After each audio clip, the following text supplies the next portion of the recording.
Assalamualaikum warahmatullahi wabarakatuh. Sahabat-sahabat yang dirahmati Allah Subhanahu wa taala.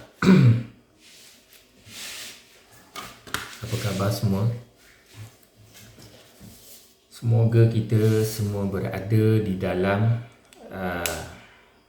peliharaan Allah, berada di dalam kerajaan Allah, dikurniakan kesihatan, dikurniakan kelapangan waktu, dan dikurniakan keberkatan rezeki dari segi rezeki kehidupan yang baik, rezeki umur yang baik, umur yang diberkati, rezeki kesihatan yang baik, rezeki zuriat dan anak-anak yang berakhlak baik, rezeki suami yang baik, rezeki isteri yang baik. Rezeki yang baik-baik lah pokoknya. Amin ya Allah ya Rabbal Alamin. Hari ni topik kali ni adalah bersekitar kepada sihir pemisah. Apa itu sihir pemisah? Okey, apa tanda-tanda awal dia? Kita bincangkan dekat sini. Apa tanda-tanda awal kepada sihir pemisah? Pertama sekali, kita kena tahu dulu sihir pemisah ni apa. Bila kita dah tahu sihir pemisah tu apa, baru kita akan bincangkan tanda-tanda dia tu. Sihir pemisah ni dia sama macam sihir-sihir lain. Bendanya datang tak nampak, tetapi kesan dia tu nampak. Walaupun kita tak nampak pada sihir tu, tapi kita nampak pada kesan dia. Okey. Tujuan dilakukan sihir pemisah ni biasanya untuk mencetuskan kebencian seseorang kepada orang lain. Untuk memporak-perandakan silaturahim, untuk memporak-perandakan hubungan suami isteri, untuk memporak-perandakan hubungan ukhuwah, hubungan persaudaraan, antara dua orang, antara tiga orang, antara keluarga dan antara kelompok dan kelompok dan sebagainya, kelompok kepada kelompok lain, keluarga kepada keluarga lain. Itu tujuan dia. Maknanya tujuannya sihir pemisah ni tadi adalah untuk memecah belahkan manusia, untuk memecah belahkan keluarga, untuk memecah belahkan perkahwinan dan sebagainya, benda-benda yang macam tu. Itu tujuan dia. Kalau berkaitan dengan sihir pemisah, sihir pelalau, sihir pemisah ataupun sihir pembenci yang dikenakan kepada lelaki atau perempuan dengan tujuan untuk merosakkan jodoh mereka, sama ada dia dah duduk di dalam perkahwinan ataupun kepada orang yang belum lagi berkahwin. Contohnya sihir pemisah ni, sihir pembenci atau sihir pelalau, ada tempat-tempat yang berbeza panggilan dia, tetapi sebenarnya adalah sihir yang sama. Tujuan dia di antaranya bila dikenakan kepada mereka yang masih belum berumah tangga, kepada lelaki ataupun kepada perempuan, adalah untuk menghalang dia daripada bertemu dengan jodoh. Lambat jodoh, orang kata beratnya jodoh dan sebagainya. Bila datang meminang orang pinang dia tak nak terima. Bila dia nak, orang pula tak nak dekat dia. Macam-macam kerenah, macam-macam hal. Ada je cendernya, orang faham panggil cender. Maknanya ada je hal yang membuatkan usaha ke arah perkahwinan tu tadi terbatal. Tak jadi. Ada je. Kalau tak sebelah pihak perempuan yang terkena pelalau tu tadi, daripada sebelah pihak lelaki. Ada je. Tetapi ada je lah halangannya. Sehingga benda ni berlarutan berkali-kali, sehingga bertahun-tahun, sampai umur dah jadi lanjut dan sebagainya. Jadi benda tu berkemungkinan besar ada kaitan dengan sihir pelalau dan sihir pembenci. Biasalah semua benda-benda ni, sihir-sihir ni memang punca dia, asal usulnya datang daripada hati yang dengki dan khianat lah. Tu je. Lepas tu bila datang daripada hati yang khianat, dia disertakan pula dengan usaha-usaha yang bertentangan dengan usaha-usaha yang bertentangan dengan syariat Islam. Pergi kepada bomo dan sebagainya, dengan melibatkan jin, dengan melibatkan ritual-ritual yang syirik kepada Allah SWT. Inilah sihir pelalau ni. Sihir pelalau ni tak adalah sihir mana dia yang baik kan. Sihir ni memang buruk lah. Daripada permulaan perbuatan tersebut datang daripada sifat iri dan dengki, kebencian, memang dah buruk dah. Lepas tu perbuatan mensyirikkan Allah SWT tu tadi jauh lebih buruk daripada lagi dah. Semua keburukan terkumpul dekat situ. Jadi natijahnya memang buruk lah. Okey, apakah tanda-tanda awal sekiranya kita terkena kepada sihir yang jenis pemisah ni, sihir jenis sihir belalau dan jenis sihir pemisah ni? Apakah tanda-tanda awal dia? Okey, kita nak diagnosis diri kita sendiri. Kita boleh kesan benda ni melalui diagnosis, melalui tanda-tanda yang mungkin ada, tetapi naklah diingat, ini adalah bukanlah muktamad ya. Yang pertama sekali, kerap sakit pada bahagian belakang, tengkuk dan urat belikat. Dia sakit belakang ni. Sakit belakang ni sakit yang kita rasa macam ada beban. Bukan yang sakit dia sakit dia tu, sakit dia macam ada beban, macam ada benda memerap kat atas belakang kita ni. Kat atas belakang ni, kat atas tengkuk ni. Macam ada benda memerap, berat je rasa dengan sakit. Sakit tu datang daripada macam kerana lenguh, kerana terlalu lama beban tu duduk dekat situ. Lepas tu urat belikat kita rasa serba tak kena. Kita rasa serba tak kena. Macam kalau kita bangun salah tidur tu, kita tersalah tidur kan, urat belikat kita salah tidur tu, kita rasa macam mana nak buat ni kan.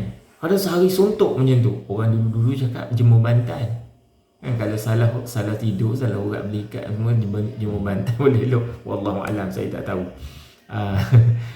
Tak pastilah benarannya tu. Tapi ni nak cerita ni kan, rasa urat belikat, sakit pada urat belikat ni tadi yang yang disebabkan simptom yang disebabkan oleh sihir pemisah. Dia berbeza dengan salah tidur tu.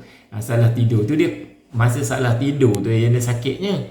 Tapi kalau simptom datang daripada sihir, dia berulang-ulang kali dan biasanya pada waktu yang sama. Pada waktu yang sama tu dia mesti marinya, mesti datang, orang datang sakit tu masa tu. Lepas tu tanda yang kedua, kerap rasa macam sesak nafas. Kita rasa macam sesak nafas, sakit dada, lepas tu pedih dekat ulu hati ni, macam orang gastrik tu. Tetapi rasa pada orang gastrik tu, kalau dia ada alasan gastriknya, macam contoh dia lambat makan ke, ataupun dia makan benda yang berasid terlalu banyak, dia akan jadi macam tu. Tetapi kalau dia tak ada alasan gastrik tersebut, dia merasakan benda-benda yang macam ni, tanda-tanda yang macam ni, dan yang pertama, lepas tu yang kedua, dia berulang-ulang pula, dia kerap berlaku macam tu. Nak pula selepas asar, ketika dekat nak waktu senja, dekat nak waktu maghrib, dia selalu rasa macam tu. Kemungkinan besar ada pengaruh sihir pemisah dekat situ. Yang tu kita kena perhatikan.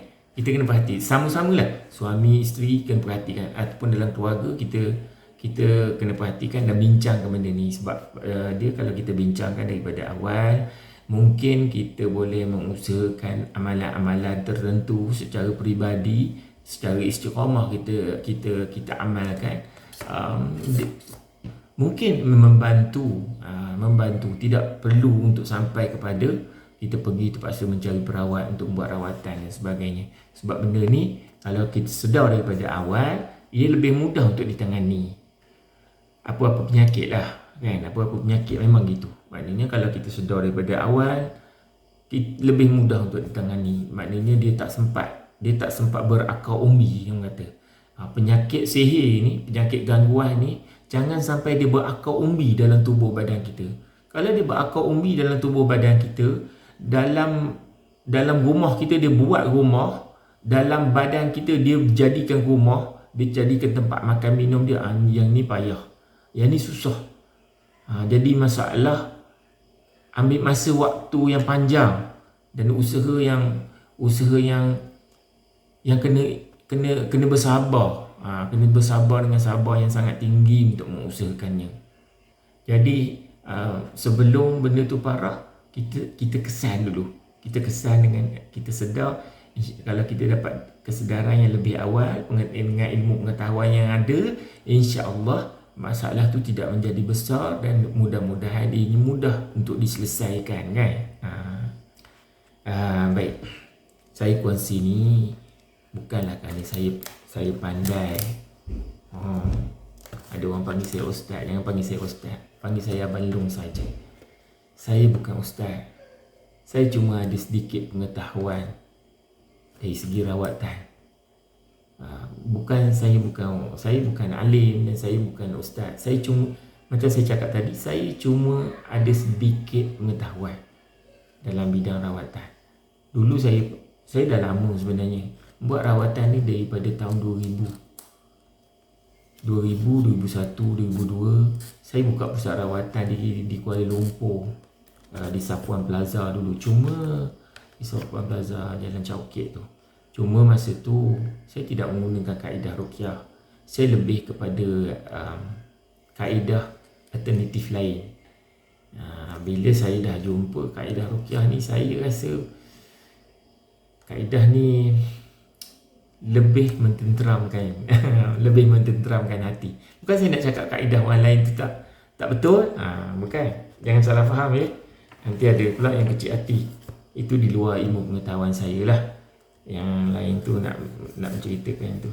Cuma saya nak mengatakan, bila saya jumpa kaedah ruqyah ni dulu, saya rasa selesa dan saya berasa saya tidak ada was-was. Bila melakukan ruqyah, saya tidak ada was-was bila berpegang kepada kaedah ni. Itu je. Tu. Dan saya bukanlah alim. Jangan panggil saya ustaz. Macam tadilah saya kata, jangan panggil ustaz, panggil saya Abang Long. Semua orang panggil Abang Long kat sini. Yang kenal dengan saya, mana yang lebih muda daripada saya, panggil saya Abang Long. Mana yang lebih tua daripada saya, panggil saya Long saja. Cuma macam tadi saya kata, saya ada sedikit pengetahuan, jadi saya nak kongsi. Mudah-mudahan benda ni boleh jadi jadi aset kepada saya ketika kita dah tak ada ilmu yang dipanjang. Salah satu daripada tiga perkara yang Nabi SAW kata, apabila matinya anak Adam, terputuslah semua daripada dia, kecuali 3 perkara. Rasulullah kata sedekah jariah yang dipanjangkan. Lepas tu ilmu yang baik yang dia panjangkan. Dan yang ketiga adalah doa anak-anak yang soleh. Doa anak yang soleh. Jadi saya harap dengan berkongsi ilmu pengetahuan untuk kebaikan bersama, kebaikan kita semua, kebaikan ramai orang, dapat membantu menjadikan saham kepada kita di akhirat kelak, insya-Allah, ketika kita berada dalam kubur.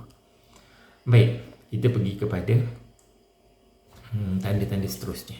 Okay. Itu tadi adalah tanda yang kedua. Kita rasa sesak nafas semua tu. Lepas tu tanda yang ketiga, jantung rasa berdebar.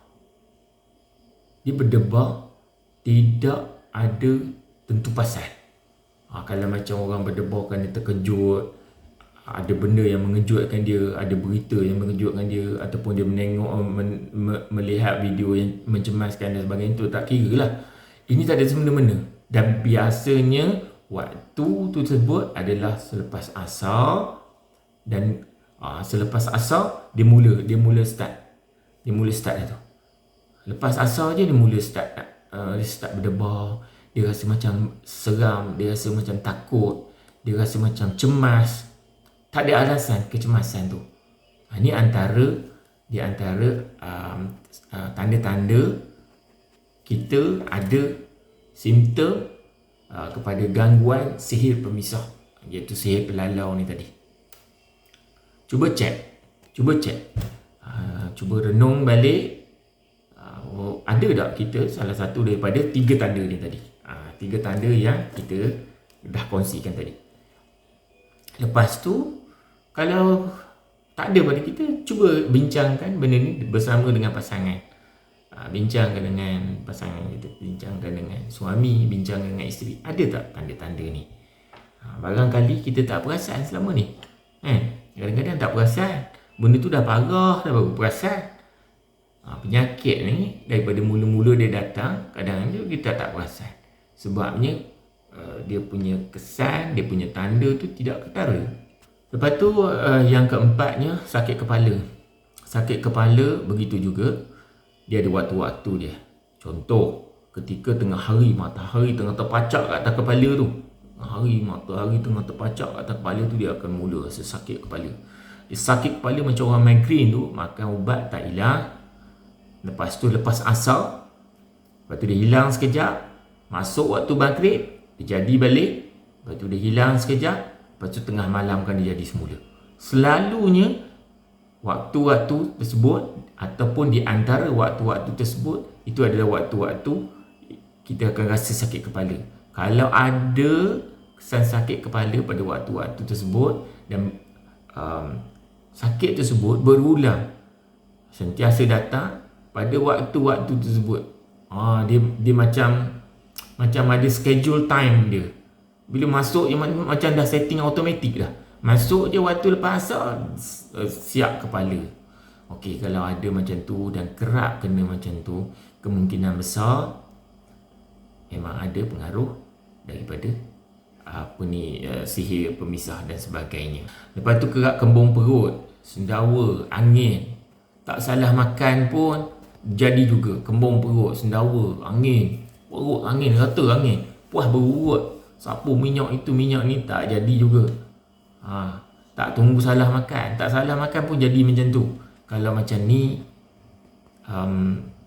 kalau selalu sangat kerap macam tu, kemungkinan besar ianya juga adalah tanda-tanda daripada sihir pelalau, sihir pemisah. Dan satu lagi, untuk perempuan jaga. Untuk perempuan, perhatikan. Ada tak rasa macam dia berdenyut? Dia berdenyut pada bahagian pangkal ari-ari. Tahu pangkal ari-ari? Dia berdenyut pada pangkal ari-ari tu.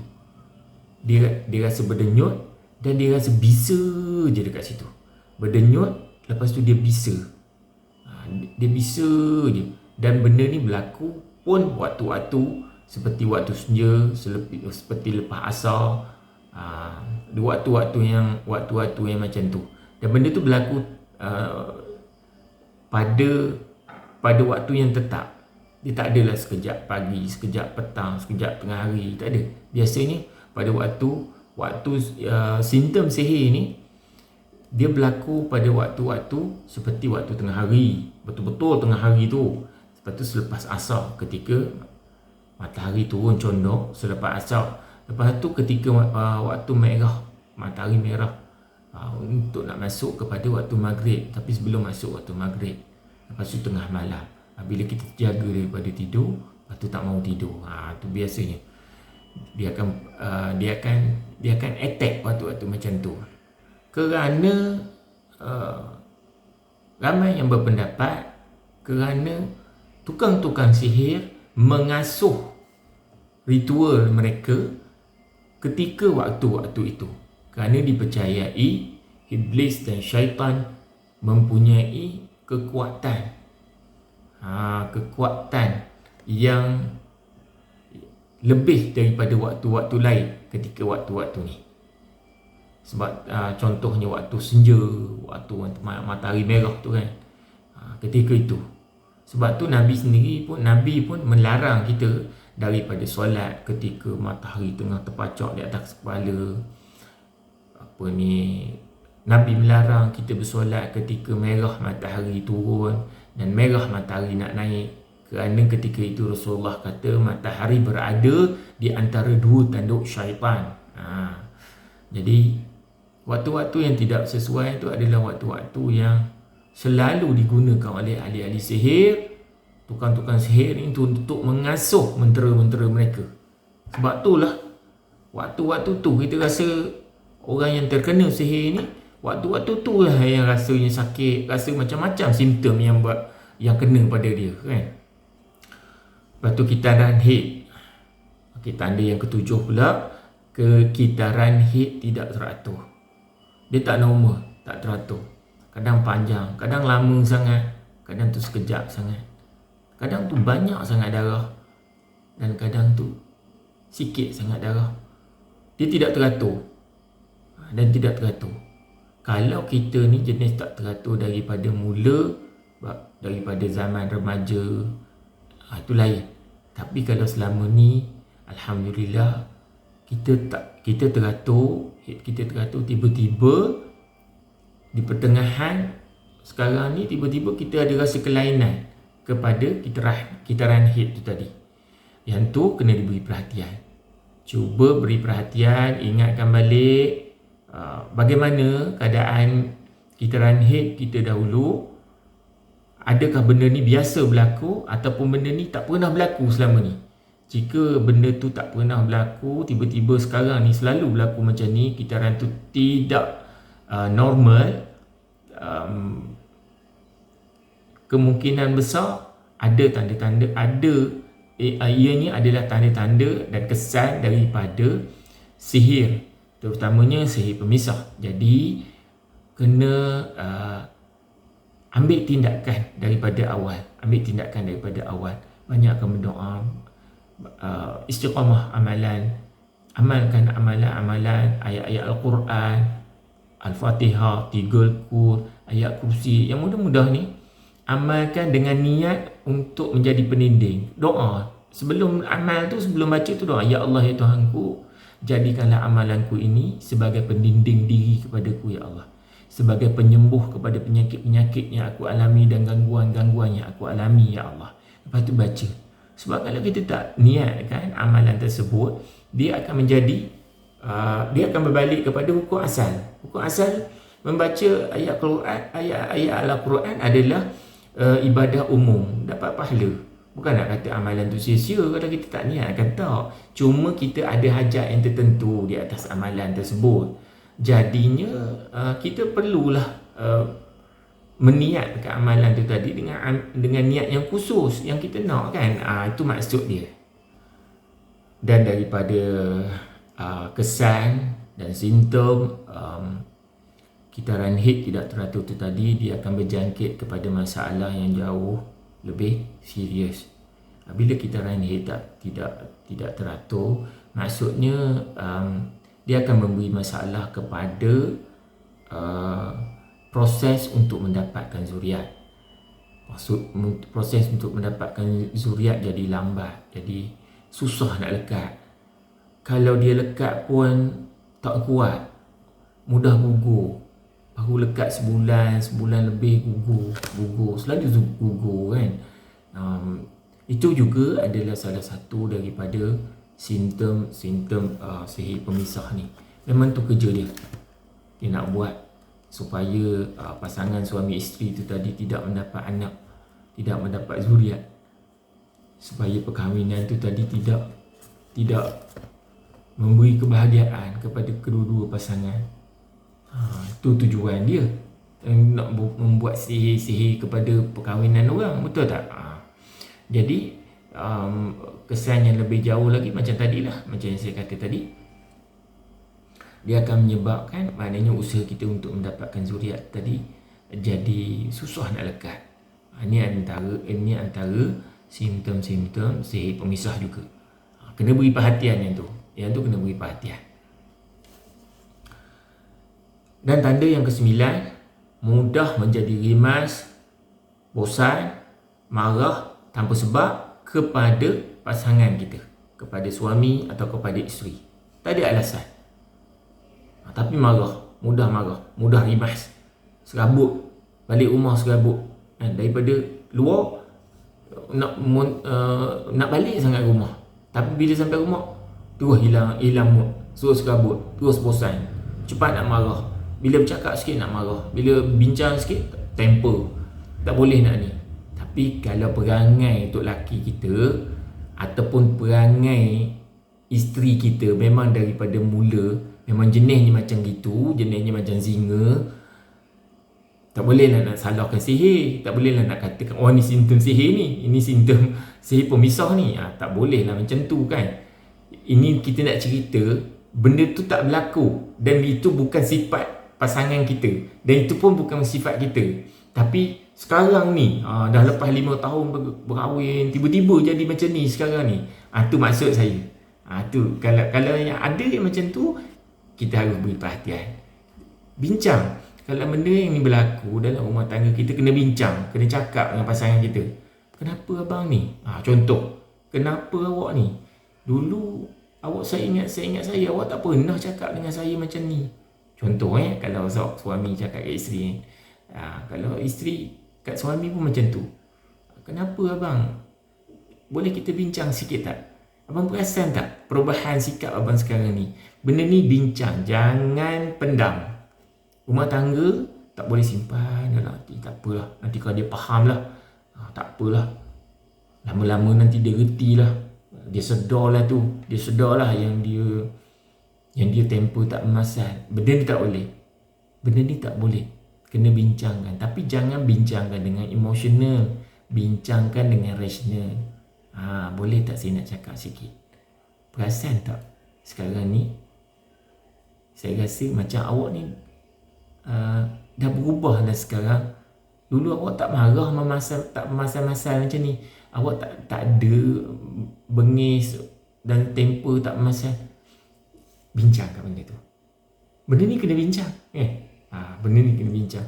Bila kita melakukan perbincangan, otak kita akan proses balik. Otak kita akan fikir, oh iyalah. Dan apabila logik tu datang, ini akan membantu untuk memutuskan sihir. Percayalah, sihir ni sebenarnya boleh diputuskan, boleh dipatahkan dengan psikologi. Tetapi nak kena kuat lah, mental nak kena kuat lah.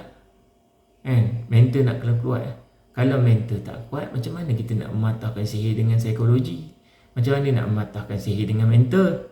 Kita pun dah urut cetong, mental kita pun dah urut cetong, cepat sangat terkesan, cepat sangat emosional, cepat sangat ni, tak rasionalnya, tidak boleh nak rasional. Jadi macam mana kita macam mana nak lawan benda tu?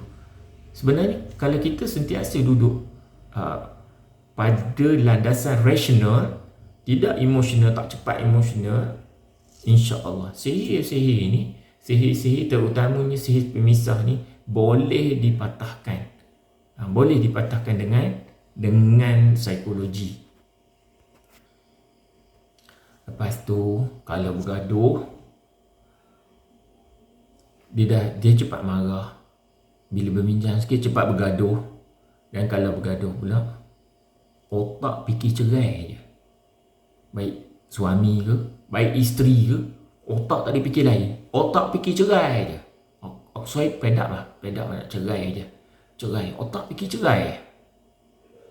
Kalau yang ni pun satu. Kalau daripada mula kita bergaduh, mesti fikir macam tu. Fikir cerai. Sebabnya tak mungkin benda yang kita contohlah rumah tangga. Sebab rumah tangga ni kadangnya sihir pemisah ni berlaku, dia katara kita nampak. Kalau kita rasional, kita katara nampak. Contohnya 5 tahun rumah tangga kita okey, lepas tu tiba-tiba dia berubah dengan drastik. Dia berubah dengan drastik, secara emosi, secara fizikal dia ubah dengan drastik. Lepas tu bila ada pertembungan, tak ada nak jalan selesai, tak ada nak salah seorang mudah minta maaf, dan bila salah seorang tu cepat minta maaf, salah seorang lagi akan cepat memaafkan. Dia tak ada lah tu. Dia main kerah kejor je. Dia kerah. Suami kerah gitu, isteri pun kerah gitu. Lepas tu dalam kepala otak masing-masing fikir nak bercerai. Yang ni jaga. Kalau yang ni jaga. Ni kemungkinan besar sangat. Memang ada unsur-unsur daripada sihir pemisah. Lepas tu yang paling parah lagi, dah bosan nak tidur dalam bilik, bosan nak tidur bersama, suami saja cari alasan nak tidur depan TV, isteri saja cari alasan bukan nak tidur, cari alasan buat tertidur dekat bilik anak, suami menidurkan anak, tertidur dekat anak, suami sengaja tengok TV sampai tengah malam, lepas tu tidur depan TV dekat ruang tamu. Benda ni saja dilakukan. Benda ni dilayan-layan. Perasaan tu dilayan-layan. Kita tak lawan benda tu. Kita kena lawan. Bila ada benda tu, kita kena lawan. Kenapa yang kita cuba rasional? Kenapa yang aku tak nak? Aku bosan nak tidur dalam bilik ni. Kenapa? Apa yang jadi masalahnya? Isteri pun begitu, suami pun begitu. Lawan. Jangan ikutkan emosi. Jangan ikutkan iblis. Lepas tu, lebih teruk lagi daripada tu, nafsu kepada suami tak ada. Ataupun nafsu kepada isteri tak ada. Mula. Nafsu kepada suami tak ada, nafsu kepada isteri tak ada. Dia tak ada nafsu. Dia bukan tak ada nafsu. Dia ada nafsu. Kalau ke orang lain, dia ada nafsu. Kepada benda-benda yang membangkitkan nafsu dia, dia ada nafsu. Tapi ni kepada isteri dia. Tak jadi je. Memang tak ada nafsu je kepada isteri. Yang si isteri pun begitu juga. Tak ada nafsu kepada suami. Tak ada muat je nak melayan suami. Kalau suami pun datang untuk bermanja-manja dengan dia pun rasa rimah, bosan. Lepas tu ada satu lagi, bau badan isteri ataupun bau badan suami isteri bau badan suami busuk, hanyir, hapak.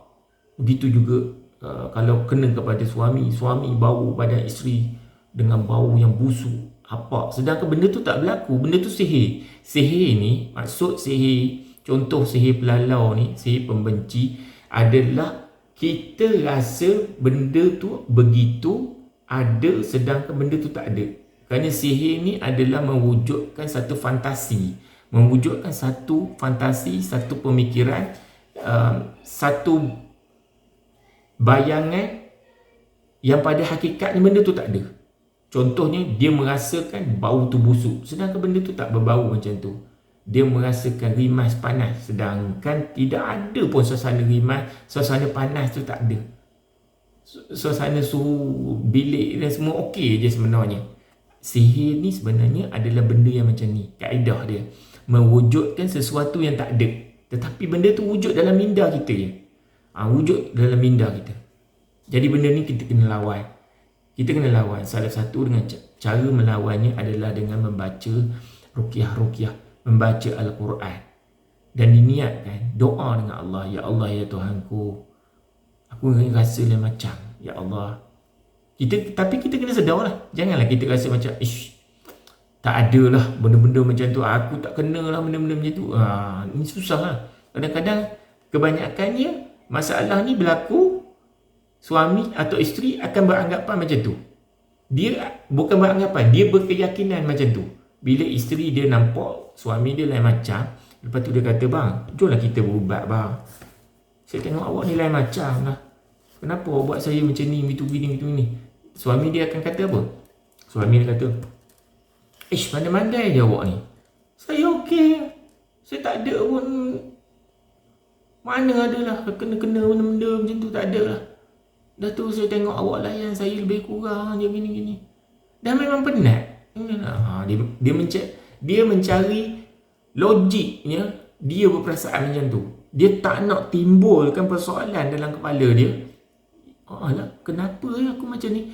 Kalau dia boleh timbulkan satu je persoalan dalam kepala dia, sekali je dia boleh timbulkan, dia persoalkan reaction dia kepada pasangan dia, InsyaAllah sihir ni dapat diputuskan.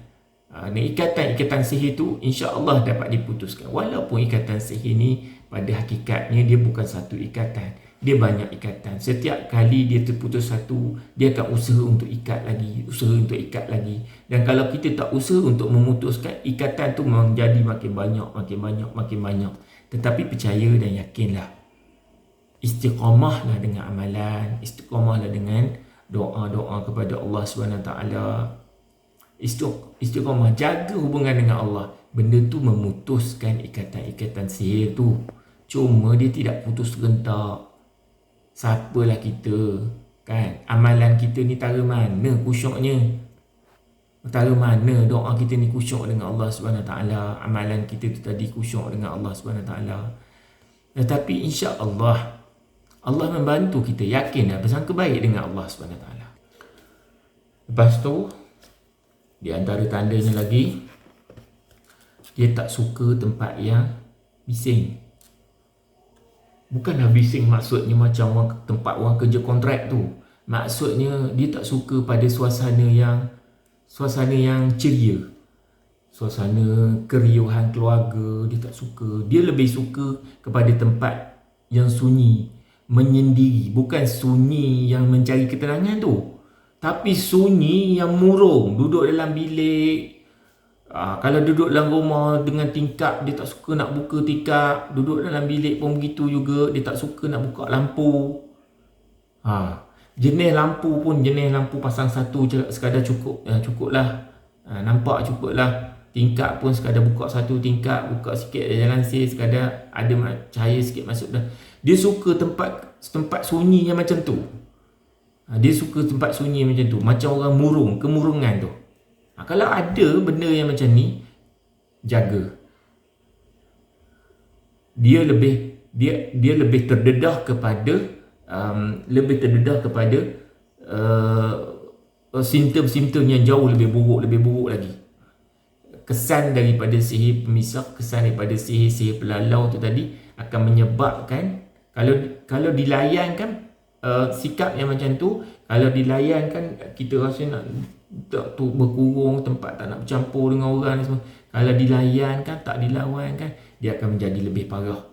Tapi memang inilah antara tanda-tanda, di antaranya itu adalah tanda-tanda daripada sihir pemisah juga. Senang sebenarnya nak cam benda ni.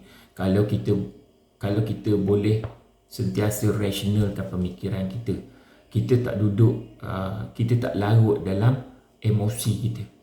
Emosi kita, kalau kita tak suka, kalau kita benci, kalau kita stres, kalau kita rimas, dan kita tak larut dalam emosi tu, sebenarnya kita lebih mudah untuk nak lawan.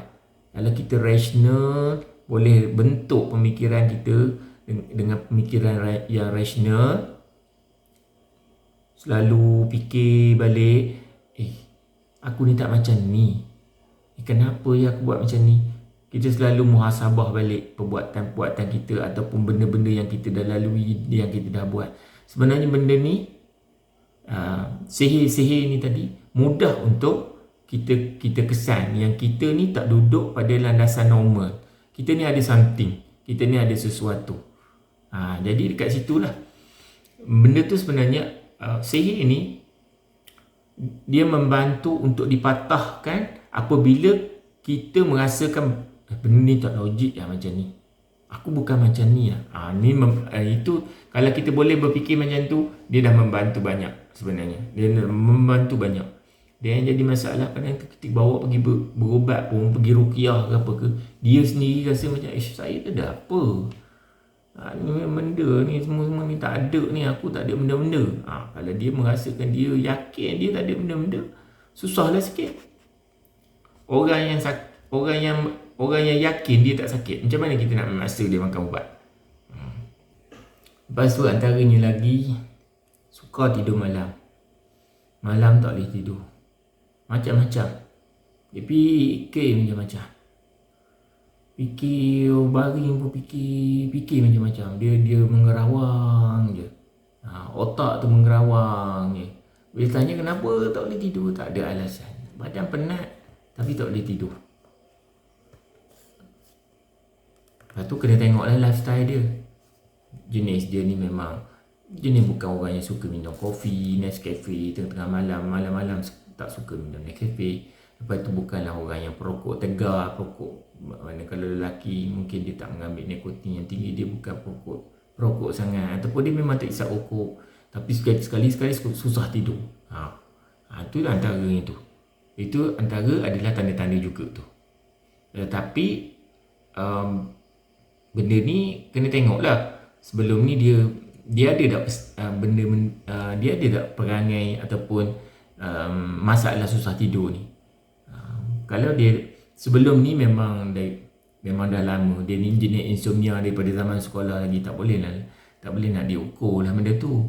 Tapi kalau dia bukan yang jenis insomnia ni, memang sekarang ni kebelakangan ni baru ada insomnia ni, itu kena check balik. Jadi kena check balik. Sebenarnya jelah benda-benda macam ni bila kita dapat kesan daripada awal, sebaiknya macam tadilah, macam saya cakap tadi, amalkan ayat-ayat pendidik diri secara istiqamah.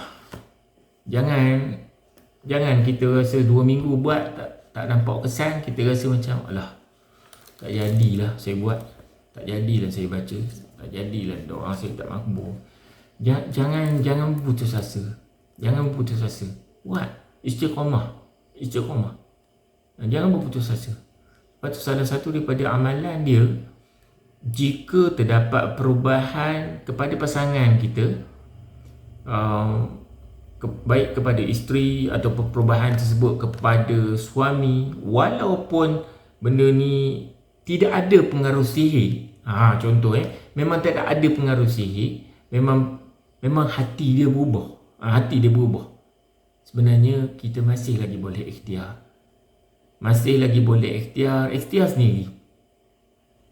Ikhtiar sendiri dengan membuat amalan membaca ada satu ayat, nanti saya ingatkan. Boleh amalkan ayat tersebut. Bunyi nanti buat rujukan balik, saya tak ingat. Nanti buat rujukan balik. Bacaan dia adalah walau anna qur'anan suyirat bihil jibalu aw qutti'at bihil ardu aw kullima bihil mauta balillahil amru jami'a. Boleh buat rujukan, nanti saya tak ingat.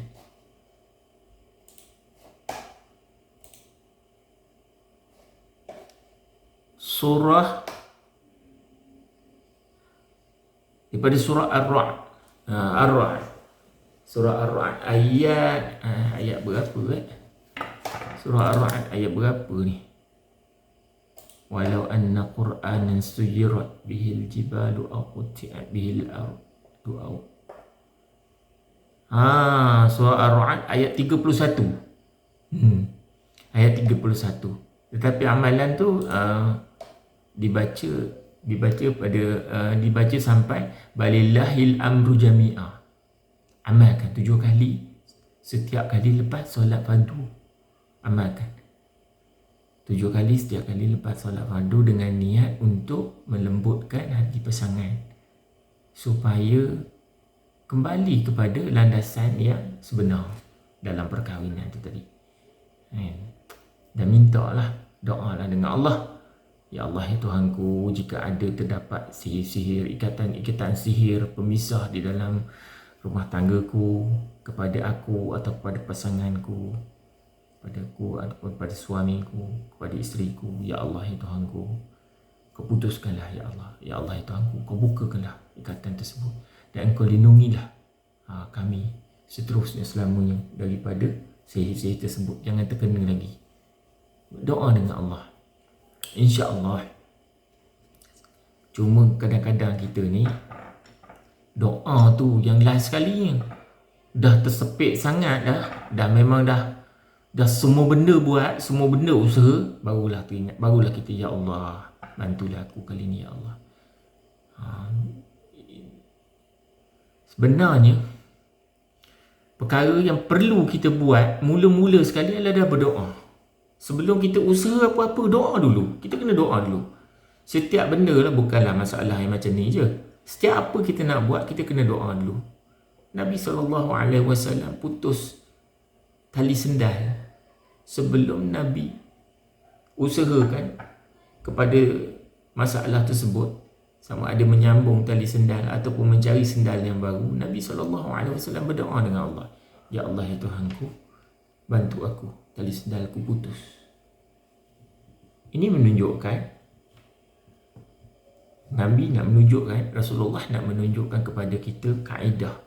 Apabila kita berdepan dengan sesuatu kesulitan, sama ada kesulitan tersebut kecil ataupun kesulitan tersebut besar, perkara yang pertama sekali yang perlu kita lakukan adalah memohon pertolongan daripada Allah Subhanahu Wa Taala. Memohon pertolongan kepada Allah Subhanahu Wa Taala. Itu perkara pertama yang perlu kita buat. Nabi SAW nak ajar kita itu sebenarnya. Bukan nak bagi tahu, nak tunjukkan. Nabi tak mampu untuk nak sambung tali sendal yang putus. Bukan. Nabi nak ajar kita bagaimana kaedah, bagaimana tertib dan bagaimana akhlak kita dengan Allah Subhanahu Wa Taala. Akhlak kita sebagai seorang hamba kepada Tuhan pencipta. Tuhan pencipta kita. Dan kepada kepada permasalahan yang kita jumpa dalam kehidupan kita, apa benda yang perlu kita lakukan? Yang pertama-tama sekali, tu Nabi nak ajar yang tu sebenarnya. Yang pertama-tama sekali yang perlu kita lakukan adalah berdoa. Minta dengan Allah SWT dulu. Ya Allah, ya Tuhanku, bantu aku ya Allah. Jadikanlah amalanku ni untuk mengikat kembali hati suamiku, ataupun suami, jadikanlah amalanku ni ya Allah untuk mengikat kembali hati isteriku. Lepas tu kita amalkan bacaan dia, walau anna qur'anan suyirat bihil jibalu aw qutti'at bihil ardu aw kullima bihil mauta balillahil amru jami'a. Boleh semak dekat YouTube, cari bacaan daripada qari-qari yang bacaan mereka lebih bagus. Saya bukan qari. Bacaan saya bolehlah nak dengar bolehlah, tapi tak bolehlah nak dijadikan rujukan ya. Maknanya nak dengar sebagai info. Lepas tu cari rujukan bagaimana bacaan yang betul, insya-Allah. Okey, lepas tu ini antara yang biasa berlaku lah, simptom-simptom kalau kita terkena sihir, sama ada sihir pemisah ataupun bukan sihir pemisah, sihir yang lebih umum seperti sihir santau dan sebagainya. Di antaranya adalah kita akan mengalami mimpi yang aneh. Mimpi-mimpi yang aneh. Contohnya, maksud saya mimpi-mimpi yang aneh ni adalah mimpi-mimpi yang mimpi kepada binatang-binatang bisa. Di antaranya mimpi kepada binatang bisa. Mimpi kepada ular, kalajengking, mimpi kepada lipan, mimpi dia kejar binatang buas. Dan mimpinya kerap berlaku berulang-ulang. Mimpi ni kerap berlaku. Lepas tu ada lagi satu jenis mimpi, kita kerap bermimpi pasangan kita berlaku curang dengan orang lain. Dia berlaku curang dengan orang lain. Sama ada suami bermimpi kepada isteri dia berlaku curang dengan lelaki lain, ataupun isteri bermimpi suami berlaku curang kepada perempuan lain, dengan perempuan lain. Lepas tu perasaan cemburu buta, curiga, cemburu buta, sentiasa syak wasangka. Kita tengok suami kita buka telefon, tak buka telefon ataupun angkat telefon ke, ataupun buka mesej ke, tapi dia bangun pergi ke tempat lain. Itu pun dah boleh trigger curiga kita, dah boleh trigger kita punya rasa cemburu buta kita. Kita dah dalam kepala otak fikir macam-macam lah. Itu mesej siapa lah tu? Itu nak mesej nak hantar kat siapa? Nak baca mesej siapa? Mesej siapa yang masuk tadi tu sebenarnya tu? Macam-macam. Waktu dia fikir, bukannya 10 minit, bukan 15 minit, sampai pagi esok dia fikir tu. Sampai pagi esok dia fikir, siapa ya semalam tu?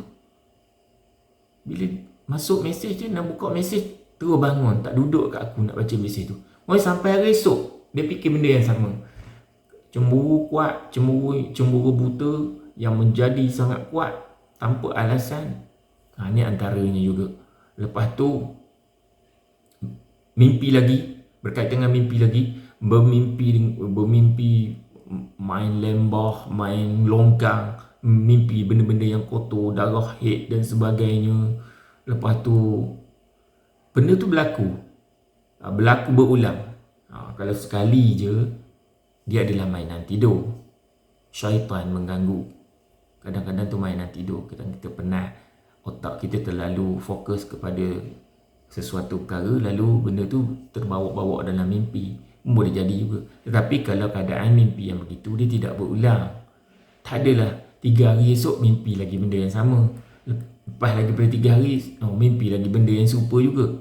Mimpi ke ular, mimpi ke binatang, mimpi ke kalajengking juga. Tak ada lah pula kan. Tak ada lah macam tu. Dia kalau mimpi sekali tu, itu adalah mainan tidur. Tetapi kalau mimpi yang berkaitan dengan sihir, ada gangguan syaitan, gangguan jin, dia akan berulang. Dia tak ada sekali. Dia akan berulang. Lepas tu, kita berjalan ataupun kita membuat aktiviti harian, kita boleh tiba-tiba je, dengan tiba-tiba kita terbau kemian, tiba-tiba kita bau haruman yang tak ada. Kita rasa macam, bau datang daripada mana ni? Bau macam ni, bau datang daripada mana? Bau kemian, bau colok, bau setanggi ni datang daripada mana? Benda tu tak munasabah, benda tu tak logik. Kita bau tu dekat rumah kita sendiri contohnya. Tapi kalau kita pergi jalan ke bandar, kemungkinan lah ada kedai-kedai bangsa Cina yang ada rumah ibadat dia depan tu kan. Tempat ibadat dia bakar colok semua. Kita tak boleh lah nak kata kenapa pula ni tiba-tiba bau colok ni kat sini. Kita kena logik lah. Benda tu terbau tempat yang kita tak mungkin ada benda-benda macam tu. Contoh dekat rumah kita sendiri, tak pernah ada colok kat rumah kita selama ni. Kita ada terbau macam tu. Kat rumah kita tak pernah ada bakar setanggi. Ataupun kita ni, kita tahu, kita tak ada jiran tetangga yang jenis membakar setanggi ni. Tak pernah pun selama ni. Contohnya, kita ni duduk di kejiranan Melayu, saya kata kan. Tak ada kaum Cina yang mungkin untuk membakar colok kat situ. Jadi tak mungkin kita terbau colok. Contoh lah kan. Jadi kalau ada benda-benda macam tu, yang tu pun kita kena beri perhatian. Kemungkinan ada benda tu tadi adalah simptom, tandanya ada gangguan sihir, sihir pemisah dan belalau ni yang terkena kepada kita. Lepas tu rasa rindu kalau berjauhan dengan pasangan, berjauhan dengan suami, berjauhan dengan isteri, kita rasa rindu. Macam biasalah, kita rasa teringat nak balik, kita teringat kat dia, kita rasa rindu. Tapi bila balik kat rumah, lain jadinya. Bila kita balik kat rumah, kita terus akan rasa macam, bila kita nampak dia, kita nampak pasangan kita terus akan jadi macam, kenapa rasa nak marah je ni? Dia berubah dengan drastik. Dia berubah dengan tak semena-mena. Sama ada benda tu kepada isteri atau kepada suami ataupun kepada kedua-dua je sekali.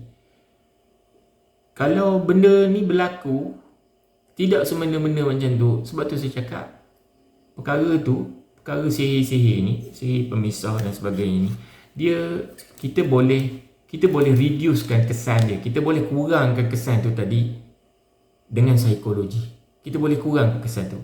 Mungkin tidak boleh membantu untuk menghilangkan sepenuhnya.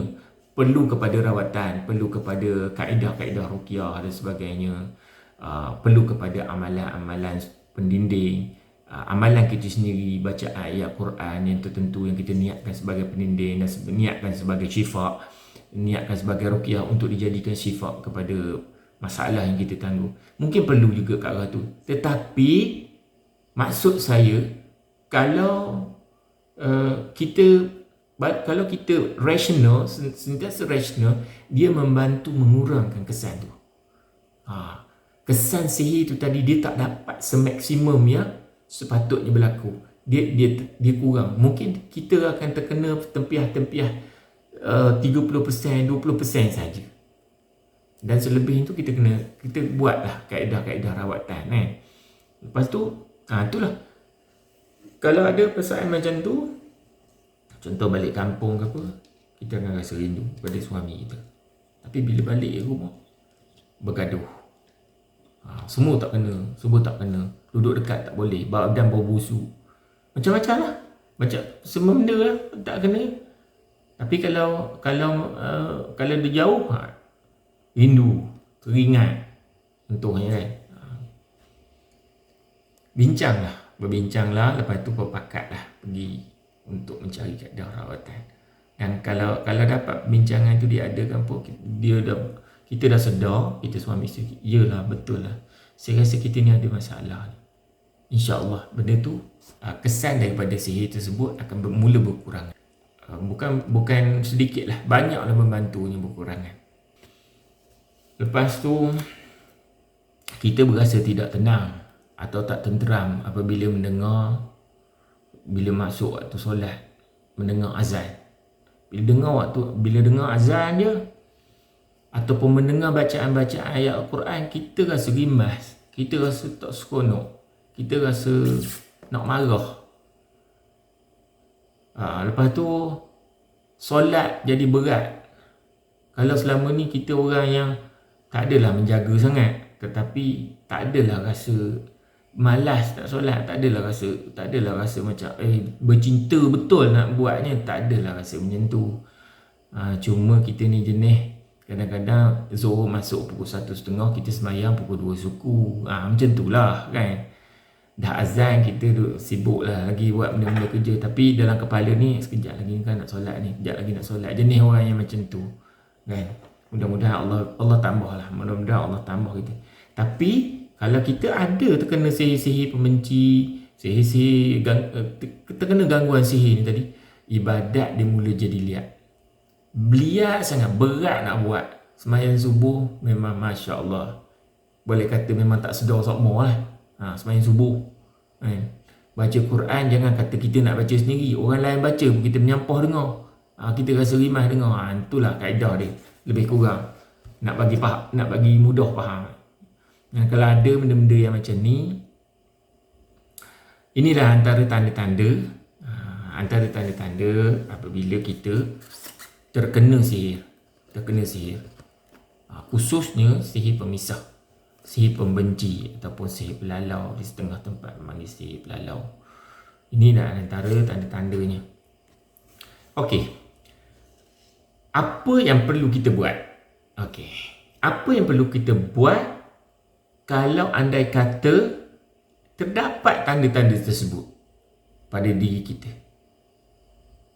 Sekarang ni kita dah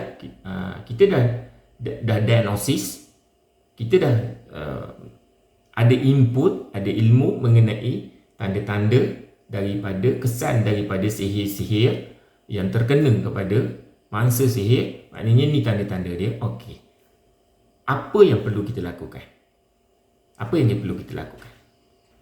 Yang pertama sekali, cepat-cepat berdoa dengan Allah SWT. Jangan tangguh.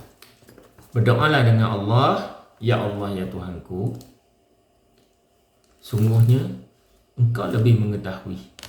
Ya Allah, sesungguhnya Engkau lebih mengetahui, ya Allah, sama ada aku ini telah terkena menjadi mangsa sihir ataupun tidak, ya Allah. Jika ada, bantu aku, ya Allah. Kalau benda tu kita lakukan, kita diagnosis bersama suami, dan kita lakukan perbincangan, suami pun sendiri, betul lah, saya pun perasan lah, contoh kan, dia dah mula buka minda, minda dia tu dah mula terbuka, ataupun dia yang mengutarakan benda ni dan kita sendiri pun dah mula terbuka minda, kita pun rasa macam lah betul lah bang, betul lah, saya pun rasa ada yang tak kena dengan saya ni. Okey, contoh. Tapi benda ni jangan egois lah kan? Kita kena ubah sikap. Yang pertama, ubah sikap kita ni tadi, menjadi satu orang yang tidak egois, yang boleh menerima teguran. Yang orang kata kita, saya nampak awak lain lah sekarang, cubalah terima teguran macam tu.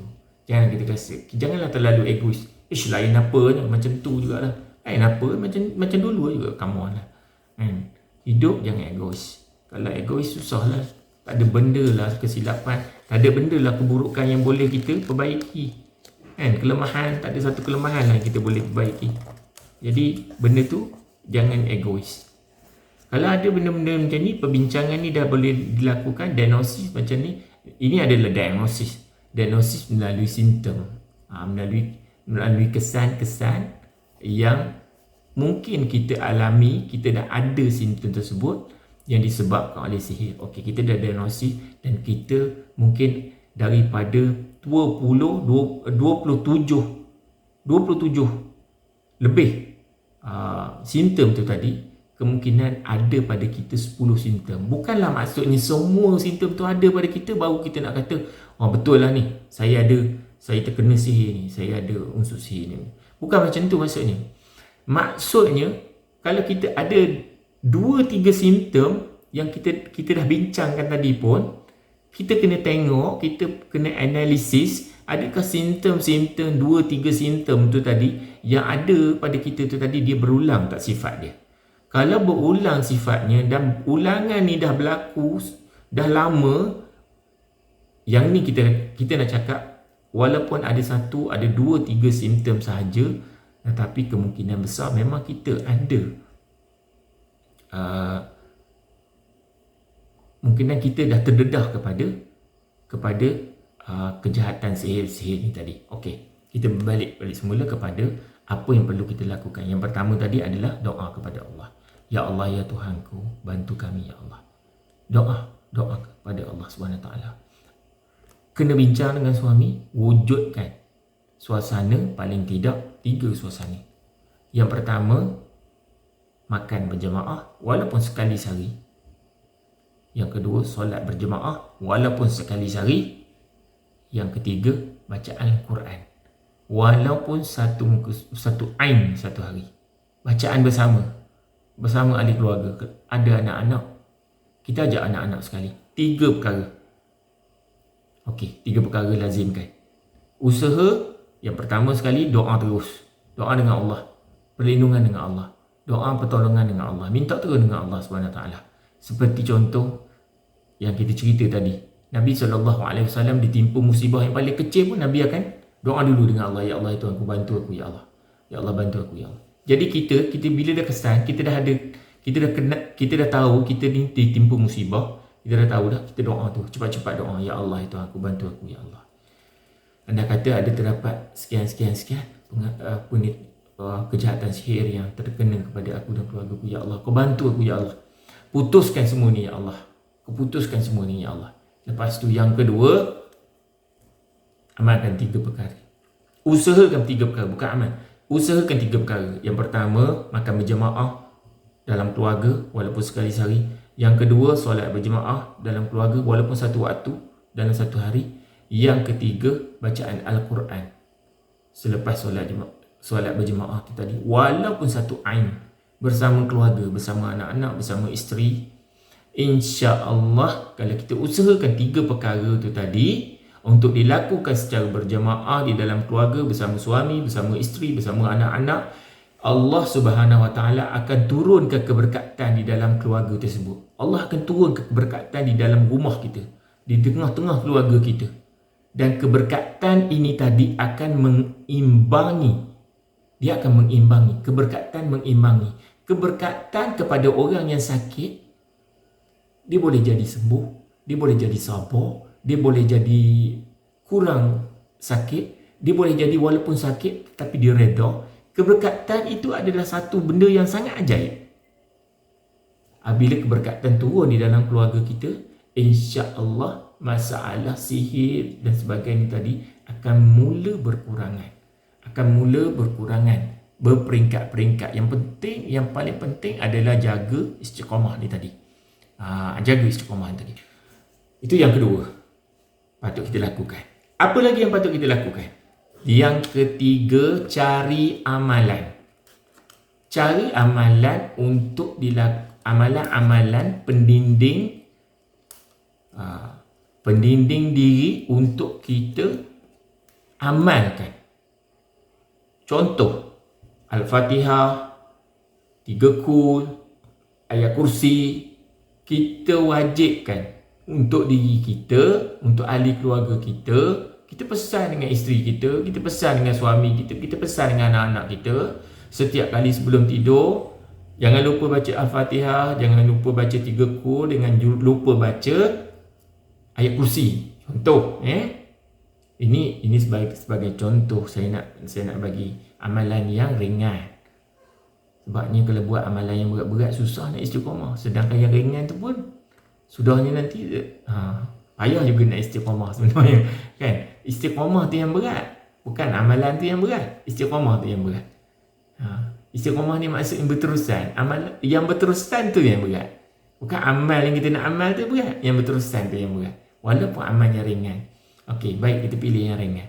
Ingatkan keluarga kita sentiasa amalkan. Cakap, amalkan Al-Fatihah, 3 kul, ayat kursi. Ini amalan yang ringan. Dan sebelum amal tu tadi, jangan lupa kita kena niatkan. Ya Allah, ya Tuhanku, jadikanlah amalanku ini sebagai pendinding untuk diri aku dan keluargaku, ya Allah. Daripada segala daripada segala kejahatan. Baik kejahatan yang aku nampak dan baik kejahatan yang aku tidak nampak, ya Allah. Dan sesungguhnya Engkau Maha Pelindung dan Engkau Maha Perkasa, ya Allah. Dan kuasa Engkau meliputi setiap sesuatu, ya Allah. Doa, minta, niatkan amalan tersebut. Kalau kita tak niatkan amalan tu, dia akan jadi amalan tersebut akan dapat pahala lah. Maknanya akan pergi kepada hukum asal dia, membaca Al-Quran adalah amal ibadah umum. Akan dapat pahala. Tetapi dalam hal ini, kita membaca ayat Quran tersebut kerana kita ada hajat tertentu. Betul tak? Kita ada hajat tertentu. Hajat untuk sembuh daripada penyakit. Hajat untuk sembuh daripada gangguan. Hajat untuk menjadi perlindung kepada diri kita dan keluarga kita. Kita ada hajat tertentu. Jadi, suarakan, doakan hajat tersebut. Niatkan hajat tersebut kepada amalan kita. InsyaAllah, yakin dan bersangka baik. Bersangka baiklah, ya Allah Subhanahu Wa Taala tidak pernah membiarkan kita bersendirian walaupun satu saat. Cuma kadang-kadang kita yang tidak mengingati Allah SWT. Allah tak pernah lupa kepada hamba dia. Allah tak pernah lupa kepada kita. Kalaulah Allah ni lupa kepada kita, sesaat dia lupa kepada kita, nescaya tak bernyawa kita ni. Tak tahu daripada mana oksigen nak sedut. Kalau Allah lupa kepada kita, walaupun sedetik. Tetapi Allah tak pernah lupa kepada kita. Cuma kita je yang lupa kepada Allah SWT. Mudah-mudahan apa yang kita alami, kesusahan dan musibah yang kita alami, merapatkan diri kita kepada Allah SWT. Bukan menjadikan kita lebih jauh daripada Allah. Bukan menjadikan kita orang yang berputus asa dengan rahmat Allah dan pertolongan Allah SWT. Tetapi menjadikan kita orang yang lebih rapat, orang yang lebih yakin, orang yang lebih bergantung kepada Allah Subhanahu Wa Taala. Menjadikan kita orang yang macam tu. Itu dia. Sebenarnya setiap perkara yang Allah turunkan kepada kita, zahir kita nampak baik, ada memang untuk baik untuk kita. Zahirnya kita nampak buruk, sebenarnya tak baik untuk kita. Bersangka baiklah dengan Allah. Tak ada satu perkara yang Allah izinkan berlaku kat atas kita ni tadi untuk menjadikan kita ni, untuk memberi keburukan kepada kita. Sebenarnya semua nak memberi kebaikan kepada kita. Cuma kita sebagai hamba memandangnya daripada sudut mana. Kadang-kadang kita tidak memandang daripada sudut yang Allah nak kita pandang. Kita memandang daripada sudut yang bertentangan, daripada sudut yang... Contoh saya bagi contoh. Macam kita ada penyakit, kita terkena penyakit, tak sembuh-sembuh penyakit kita. Kita memandang daripada sudut berapa malangnya lah aku ni. Bertahun-tahun dah sakit. Macam-macam dah usaha. Beribu-ribu duit dah habis. Dah rata tempat pergi. Badan daripada gemuk dah jadi kurus. Tapi tak sembuh-sembuh juga. Orang lain banyak benda boleh buat. Aku tak ada benda boleh buat. Orang lain banyak ibadat boleh buat. Aku tak daya satu benda pun. Contoh. Bila kita terkena penyakit, kita memandang daripada sudut tu. Tetapi kita tak memandang daripada sudut lain. Barangkali sudut yang Allah nak kita pandang. Betapa beruntungnya kita kerana Allah mengampunkan dosa kita setiap masa dengan keredaan kita kepada penyakit kita. Allah membagi pahala kepada setiap penyakit, setiap waktu, setiap saat yang kita lalui bersama penyakit kita tu tadi. Dengan rasa sakit, dengan rasa macam-macam rasa, kesusahan yang kita tangguh, kesakitan yang kita sangguh. Allah memberi pahala kepada kita setiap saat. Allah ampunkan dosa kita setiap saat. Allah beri pahala kepada kita setiap saat. Dan Allah naikkan darjat kita satu demi satu, demi satu, demi satu. Kita tak nampak daripada sudut tu. Kita pandang betapalah ruginya aku, betapalah malangnya aku. Kita pandang daripada sudut tu kan. Mungkin kita kena ubah sikap kita memandang kehidupan ni tadi daripada sudut yang lebih positif, insya-Allah. Semoga perkongsian saya dapat memberi manfaat yang banyak kepada kita semua.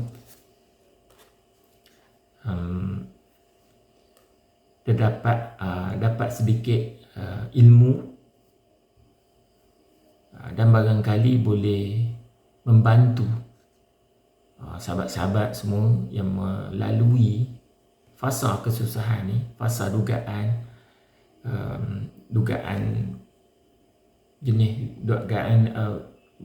masalah yang kita bincangkanlah tadi, sihir pemisah dan sihir pelalau ni. Mudah-mudahan dengan perkongsian saya dapat membantu meringankan masalah tersebut. InsyaAllah. Semoga Allah Subhanahu Wa Taala memberi kesembuhan, perlindungan kepada mereka yang sedang mengalami masalah sihir pemisah, sihir pelalau, sehingga membuatkan keluarga mereka porak-peranda, hubungan suami isteri porak-peranda. Semoga Allah Subhanahu Wa Taala yang pertama sekali memberi bantuan dan perlindungan, menyelesaikan masalah tersebut, menghapus dan memutuskan ikatan tersebut. Dan yang kedua, mudah-mudahan Allah Subhanahu Wa Taala mengampunkan segala dosa mereka-mereka yang melalui fasa dugaan ini dengan memberi pahala yang besar, serta mengangkat darjat yang tinggi, serta memberi kesabaran dan dijauhkan daripada rasa putus asa kepada rahmat Allah dan pertolongan Allah. Amin ya Allah. Jadi saya nak tutup macam ceramah pula. Yalah, saya nak tutup live saya ni dengan tasbih kifarah Astaghfirullahalazim. Saya mohon maaf jika ada kesilapan dalam fakta yang saya kongsi, dan memohon ampun kepada Allah Subhanahu Wa Taala jika ada khilaf dan kesalahan daripada perkongsian saya. Sesungguhnya saya adalah fakir, bukan alim, cuma ada sedikit perkongsian daripada bahan bacaan yang saya baca. Ada orang yang jauh lebih alim daripada saya, lebih fasih daripada saya untuk dibuat rujukan. Saya mohon ampun dengan Allah SWT. Semoga Allah mengampunkan kelemahan saya, dan demikian juga dengan sahabat-sahabat semua. Baik, Assalamualaikum warahmatullahi wabarakatuh. InsyaAllah berjumpa di lain waktu. Assalamualaikum.